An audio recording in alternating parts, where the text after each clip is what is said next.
Bonsoir à tous, je suis ravie de vous retrouver à la une de l'actualité.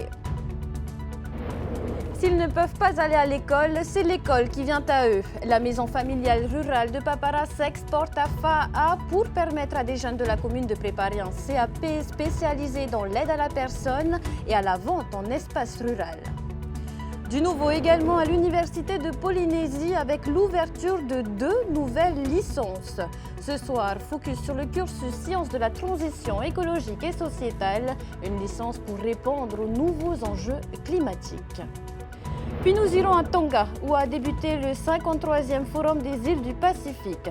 La première journée a été perturbée par un séisme et par de fortes pluies. Le changement climatique, justement, sera au cœur des discussions. Puis du sport mécanique à la fin de ce journal. Retour en images sur la 5e journée du championnat de motocross de Tahiti. C'était hier à Veitarua où les pilotes ont reçu la visite d'un invité spécial.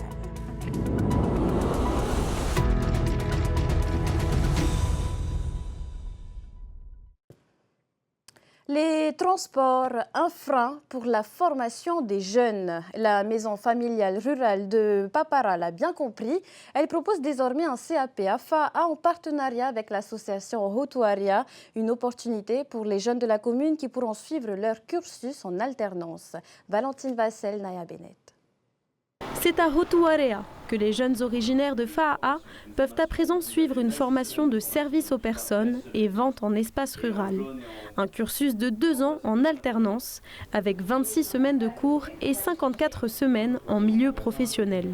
L'objectif de cette formation, c'est de permettre de donner aux jeunes, grâce à l'alternance, de pouvoir s'insérer plus facilement, d'avoir beaucoup de compétences en entreprise et d'avoir de l'expérience en entreprise justement pour pouvoir s'insérer. Et aujourd'hui, on est justement avec l'association Hotuaria Nuit parce qu'ils nous ont mis à disposition des locaux pour aider les jeunes qui sont de FAA justement, qui ont un peu de difficultés pour se déplacer, pour pouvoir former et permettre de donner cette formation avec certains jeunes d'ici. Ahia, qui a déjà obtenu une licence en information et communication, souhaite monter sa propre entreprise. Il s'est inscrit dans ce CAP pour mieux comprendre la tarification des agriculteurs. Je suis venu en fait sur ce CAP SAP Vert. C'est surtout pour rester dans le vert, vendre en milieu rural. Et j'aimerais en fait comprendre pourquoi pour les personnes qui travaillent dans le FAPO, ils arrivent à imposer un prix qui est assez juste sur leurs produits marchands. Tous ne sont pas intéressés par le domaine de la vente. Cette formation très dense permet aussi d'apprendre l'aide aux personnes âgées et handicapées. Un secteur où la demande est amenée à évoluer en Polynésie. A priori, selon les chiffres de l'ISPF, à partir de 2026, 27, 28, on va assister à un basculement radical de la société polynésienne où il y aurait plus de personnes âgées, plus de 60 ans que de moins de 25 ans. C'est une bascule énorme pour cette société qui a toujours été une société hyper jeune, avec énormément d'enfants et des besoins en formation qui étaient surtout consacrés à la petite enfance, à l'adolescence et aux jeunes. Les élèves du CAP ont 2 semaines pour trouver une entreprise d'accueil et débuter leur alternance. Avec une bonne expérience professionnelle. Eux aussi ont fait leur entrée aujourd'hui. Les étudiants en première année à l'Université de Polynésie entament une semaine d'intégration avec les traditionnelles Primo-Olympiades organisées ce jeudi 29 août. Cette année, 2 nouvelles licences ont été ouvertes. Celle des sciences de la transition écologique et sociétale propose de former les jeunes aux enjeux climatiques. Léa Gandon et Mérité Atto ont rencontré la toute première promotion. Atelier de cohésion autour d'un café pour ce premier jour de classe. Un premier contact pour ces étudiants qui commencent par faire connaissance avant de rentrer dans le vif du sujet. De la climatologie jusqu'au droit, en passant par l'économie et l'histoire, les unités d'enseignement couvrent tous les aspects du développement durable. Et le moins que l'on puisse dire, c'est que leur formation démarre sur les chapeaux de roue. Donc la première unité d'enseignement, en fait, elle est vraiment sur une semaine avec un ensemble d'ateliers qui vont permettre aux étudiants d'apprendre à se connaître entre eux, d'apprendre à connaître leur équipe pédagogique. On va aussi les amener à Moorea, sur le terrain, pour leur permettre donc de découvrir ou de redécouvrir cette île sous l'angle de la biodiversité terrestre, de la biodiversité marine, avec des visites également au lycée agricole, au Wharenatura et au CRIO. L'objectif, rendre ces étudiants opérationnels dès la sortie de licence dans les métiers de la transition écologique en Polynésie. Sur les 30 étudiants inscrits, Tukea, Kayaha et Terei Moana partagent leurs ambitions. J'étais motivée parce que c'est pour sauver la planète cette licence? Protéger notre environnement qui est un objectif très important. S'intéresser de plus en plus à ce qui nous entoure et ce qui nous fait vivre, c'est le mieux pour le futur. La création de cette nouvelle licence s'inscrit dans le projet Narua, qui a pour objectif de créer des formations innovantes en lien avec le territoire. Un projet financé par l'État à hauteur d'1,3 milliard sur 8 ans. Accompagné par le pays et les centres de recherche nationaux, l'équipe pédagogique a des ambitions internationales. Et là, on est en train de travailler à mettre en place des doubles diplômes pour que cette première promotion d'étudiants puisse, en 3e année, pouvoir partir dans nos universités partenaires et avoir une expérience à l'étranger. Ainsi, les étudiants auront l'occasion de partir en Australie, Hawaï ou encore en Nouvelle-Zélande. Le projet prévoit également dans les prochaines années l'ouverture d'une licence sur les métiers de la mer et un cursus spécialisé en tourisme. En bref, au volet social, nouvel appel à mobilisation au sein de la protection judiciaire de la jeunesse. Après une première action le 14 août dernier, les agents seront à nouveau en grève ce jeudi après-midi. Ils tiennent à se faire entendre car au Fénois, 5 postes sont menacés et avec eux, l'avenir de l'unité d'insertion en charge des mineurs. On élargit à présent la carte et on se rend au Tonga. Nuku'alofa où a officiellement débuté le 53e Forum des îles du Pacifique. De fortes pluies ont bousculé le lancement de ce sommet politique. Pas de traditionnel passage des leaders océaniens devant la population, mais une ouverture en musique avec les enfants tongiens et la fanfare locale. Pendant une semaine, les dirigeants du Pacifique concentreront leurs débats sur le changement climatique et d'autres thématiques qui ne font pas l'unanimité, comme l'exploitation minière des océans.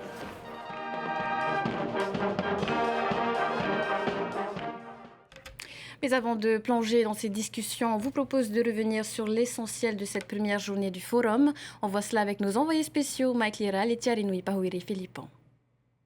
Oui, une journée très perturbée, d'abord par des trombes d'eau, ensuite par un tremblement de terre qui a contraint à évacuer les salles. Les îles Marshall, par exemple, devaient lancer un grand mouvement antinucléaire. Ce sera pour plus tard. L'inquiétude majeure en Océanie, c'est le changement climatique et les phénomènes qui y sont liés, le renforcement des cyclones et la montée des eaux. Un homme est donc arrivé à point nommé pour rencontrer Motey Brotherson. Olivier Poivre d'Arvor est ambassadeur pour les pôles et les enjeux maritimes. Il veut mobiliser plus d'une centaine de chefs d'État pour la conférence des Nations Unies sur l'océan à Nice l'an prochain. Et pour lui, ce sont les petits pays qui feront évoluer les grandes puissances pour aboutir à des accords contraignants. Ce qui implique une mobilisation très en amont. Oui, d'avoir fait avancer toutes les négociations internationales pour vraiment faire que sur les grands sujets de la haute mer, de la lutte contre la pêche illégale, de la lutte contre le plastique, que tous ces grands traités soient signés à cette date. Deuxièmement, d'apporter des moyens, je dirais, assez considérables de la communauté internationale pour la science et la connaissance de l'océan, pour savoir comment explorer l'océan. Et je trouve qu'en Polynésie française, vous avez cette ambition à travers des jeunes scientifiques, notamment qui peuvent être à Montréal ou d'autres ailleurs, mais très important de donner des moyens pour connaître les océans, les fonds de l'océan, d'ailleurs aussi pour ne pas les exploiter, comme vous avez su très intelligemment prendre cette position. Et puis dans le domaine de l'économie, évidemment, arriver à créer des systèmes de compensation de climat, des effets du changement climatique, de la décarbonation du transport maritime, de créer vraiment une économie très solidaire et un système économique qui permette de continuer à avoir des activités de pêche, de chantier naval, de transport maritime évidemment, de câbles, de pose de câbles ou d'autres activités, ou de tourisme, mais dans une vision extrêmement soutenable. Et je pense que vous êtes, en Polynésie, l'exemple d'un pays qui a ce souci-là. Donc tout ça devrait être des accords contraignants et amener des grands pays qui sont pollueurs, qui n'ont pas toujours les pratiques les plus vertueuses, à se joindre à l'ensemble, au petit ensemble que vous représentez dans le Pacifique. Et durant ce rassemblement au Tonga, les représentants des grands espaces culturels de la zone se retrouvent entre eux, micronésiens d'un côté, mélanésiens de l'autre. Nous concernant, il s'agit du Polynesian Leaders Group, une réunion durant laquelle Motey Brotherson a proposé à ses homologues polynésiens de défendre la libération du militant écologique Paul Watson en écrivant au Japon, au Danemark et au Groenland. Il a aussi proposé d'émettre un projet commun en vue du sommet de Nice sur les océans dans un an et il a suggéré d'impliquer les pays voisins dans la formation. On l'écoute à ce sujet. Il répond à Mike Liral et Tiarinui Pahuiri Philippon. c'est la coopération autour du projet Capstone, puisque vous le savez, nous recevons chaque année des étudiants de Columbia et de Stanford qu'on fait travailler sur des sujets qui intéressent la Polynésie. Certains de ces sujets sont d'ordre régional, la pêche, le fond des océans. Donc c'était pour proposer au PLG finalement de les inclure dans le périmètre de ce projet Capstone. Et toujours au sommet du Forum des îles du Pacifique, le secrétaire général de l'ONU, Antonio Guterres, a lancé un SOS mondial sur la montée des eaux en dévoilant de nouveaux travaux de recherche qui étayent ses propos. Retrouvez un article détaillé sur notre site tntvnews.pf. On revient au Fénois pour découvrir les créations des 45 exposants du Salon Art du Fénois. Il a ouvert ses portes ce matin dans le hall de l'Assemblée à Papeete. Visite guidée avec Zeynep Anachi et Nicolas Pérez. C'est dans une ambiance festive que les exposants du Salon Art du Fénois accueillent les premiers visiteurs de la journée. Ils sont bijoutiers, sculpteurs ou encore apiculteurs et sont venus partager leur savoir-faire avec le public. On voit de plus en plus de jeunes donc venir et ce qui nous fait plaisir, c'est de voir qu'ils ont toujours ces savoir-faire traditionnels. Inatea vient tout juste de se lancer dans la création de bijoux en coquillage de l'île de Tatakoto. On appréhendait un peu parce que c'est la première fois. On voyait tout le monde, ils avaient tout leur matos. Et nous, on n'avait qu'une table. Au final, on a bien débuté. C'était pas encore ouvert le salon. On a déjà commencé à vendre. C'est mon premier pognon. Ça brille, est large à ma taille. Cette année, le salon a aussi mis en avant une petite nouveauté, un artisan torréfacteur qui produit du café de Rimatara. Dans l'artisanat, si on veut pouvoir évoluer, il faut savoir s'adapter. S'adapter donc aux nouvelles tendances, aux nouvelles modes. C'est une grande fierté de pouvoir justement promouvoir ce nouvel artisanat parce que ces personnes qui font de l'agroalimentaire font également de l'art. Pour la ministre chargée de l'artisanat, ce café fait partie des produits capables de contribuer à l'autonomie alimentaire de l'île.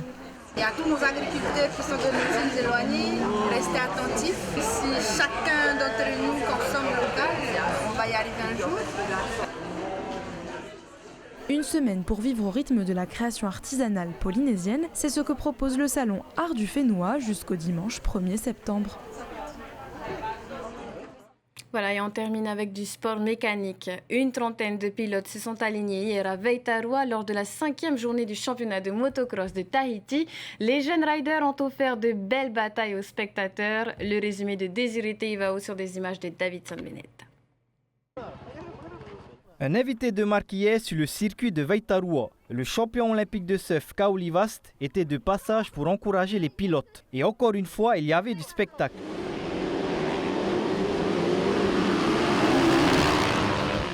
En MX1, les deux favoris pour le titre de champion, Jonas Lewing numéro 10 et Kyle Helm numéro 91, sont au coude à coude dans la première manche de la journée. Malgré un problème mécanique, Kyle Helm prend le dessus sur son rival. J'ai pris un bon départ, je suis sorti premier, mais j'ai un peu mal géré mon premier virage. Jonas a réussi à me passer. Du coup, je pars en début de course derrière lui. Et dans le milieu du premier tour, j'ai calé un moment derrière Jonas. Du coup, à peu près, quasiment tout le paquet m'est passé devant. Je suis le parti dernier et j'ai tout donné pour pouvoir remonter jusqu'à la fin, juste pour être premier. Ce duel Helm-Lewing offre un championnat passionnant pour les amateurs de moto.